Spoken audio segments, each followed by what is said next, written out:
Hi, this is Christian Allen from Serellan LLC, and I'm here to talk to you a little bit about the development process that's been going on for Takedown. First, I'll talk briefly about level construction. So we start with a top-down layout with the conception of what we want the space to be. We lay it out in 2D planes and talk about flow and how we want the different parts of the level to be constructed. And then we move very quickly to a 3D blockout.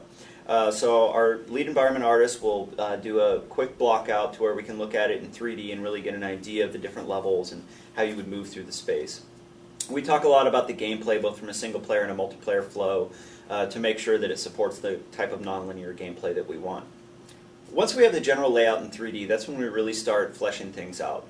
We decide what the different rooms are going to be, what the space is going to look like, we gather reference photos, and we start constructing that. And what you can see in the video is the very rough layout of the different spaces. So you can see the lobby, the lab space, the garage, the various areas of the game where we go and do a quick 3D rough out to really get an idea of what the space is going to look like. At that point we can start gameplay prototyping right away, and that's the next step in the process.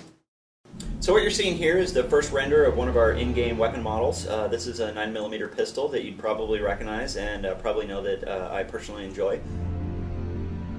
So the base 5 weapons that we're getting into the game are this 9mm pistol that you're seeing, a submachine gun, an assault rifle, a shotgun, and a sniper rifle. So we use those base 5 weapons both to test our pipeline and obviously to balance our gameplay and get all the weapons handling like they should before we start expanding out into other weapons and really bringing you guys in to find out what kind of specific weapons that you want to see in the inventory. The way we develop weapons is similar to how we develop levels. We actually start with just the bare data files. So I develop all the weapon data and get it handling in game. We play it, we get a good feel for it. And while that's going on, we generated a base weapons list of the bare minimum weapons that we know we need in the game. And we start construction or obtaining those models.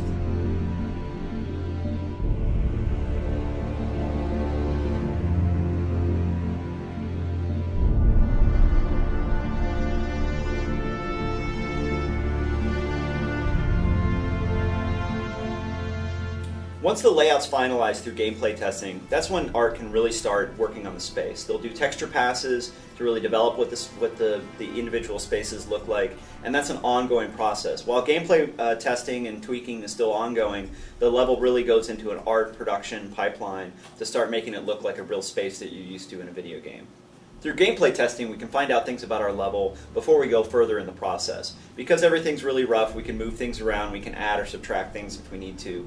In our bioweapons lab, we found out that we needed some extra space, so we went ahead and added a parking garage as part of the overall complex.